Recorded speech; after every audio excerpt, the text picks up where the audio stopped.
We will never be able to deal with this part of the world without destroying the monopoly that oil has over transportation and OPEC's monopoly over oil.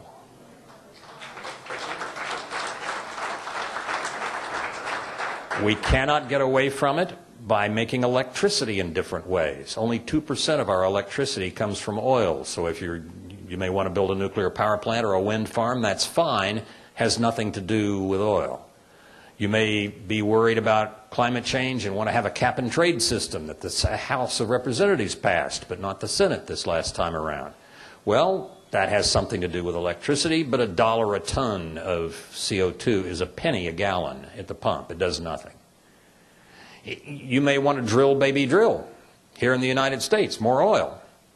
Well, okay, that'll help us with balance of payments a bit, but we have to lift oil for tens of dollars a barrel. The Saudis lift it for $1.50 a barrel. We can't undercut their control of the international oil trade by producing a little bit more oil at tens of dollars a barrel while they're producing it at $1.50. Can we buy more from Canada and less from Saudi Arabia? No, doesn't do a damn bit of good, because somebody else, it's one worldwide oil market, somebody else just buys more from Saudi Arabia and less from Canada. Almost all of the things that have been suggested for moving away from oil do virtually nothing about it. The analogy that my friends Gal Luft and Annie Coren use, I think, is a very good one. He said, what we have to do is use technology, and we have to do to oil what electricity did to salt.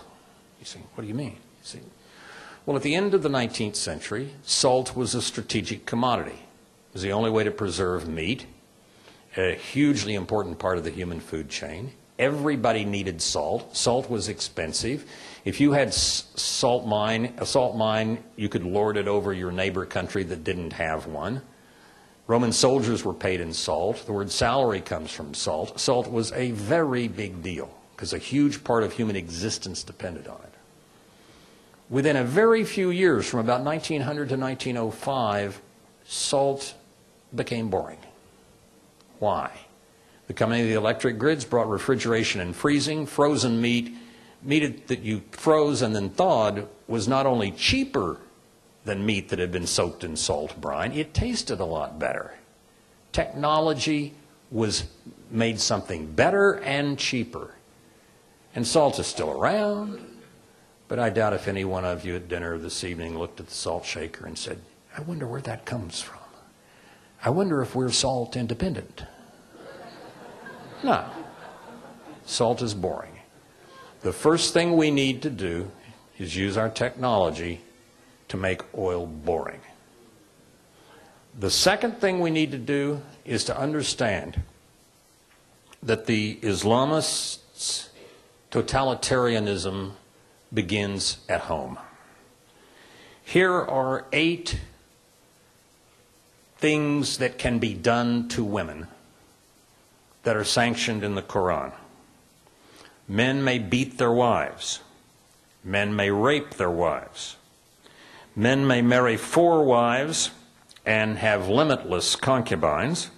Women may marry 1 man and he must be Muslim. A woman gets half of the inheritance of a man.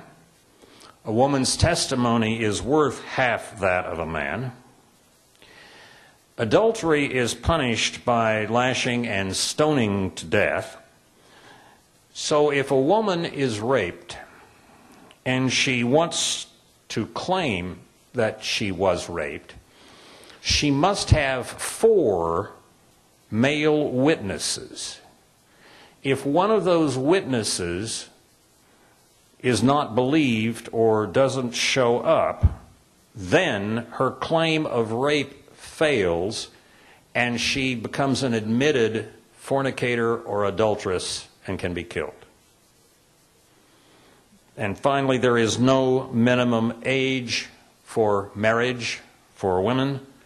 A marriage may be consummated when the girl, is aged 9 years old.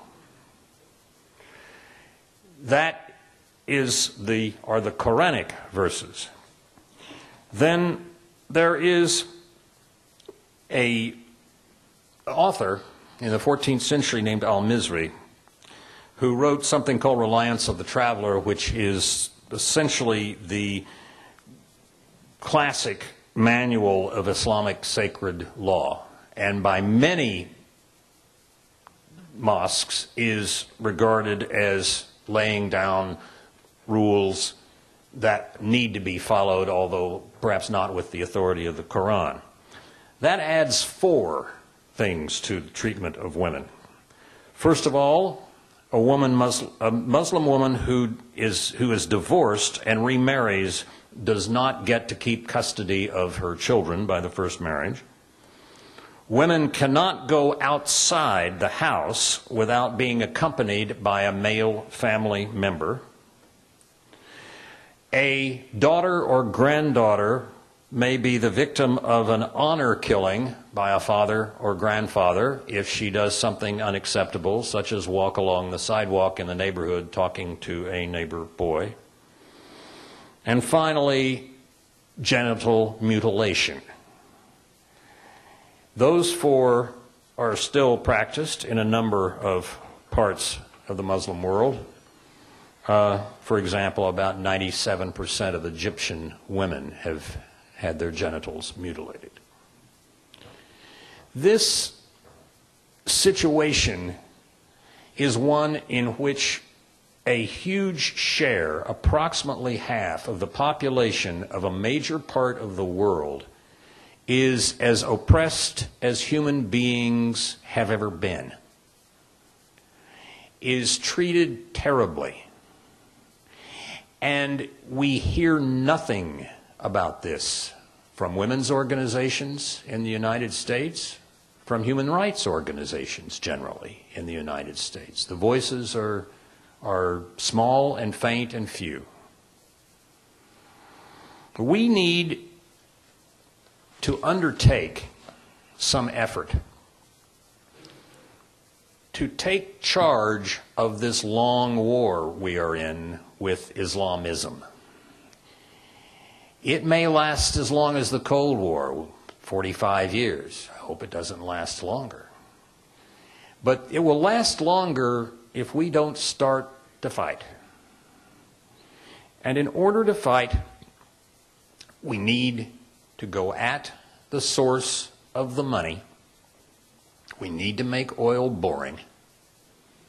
And we need to take the side of one of the most oppressed group of people in the world, the women of many, not all, of many Muslim countries, stand up for them, help them, and take them into our protection.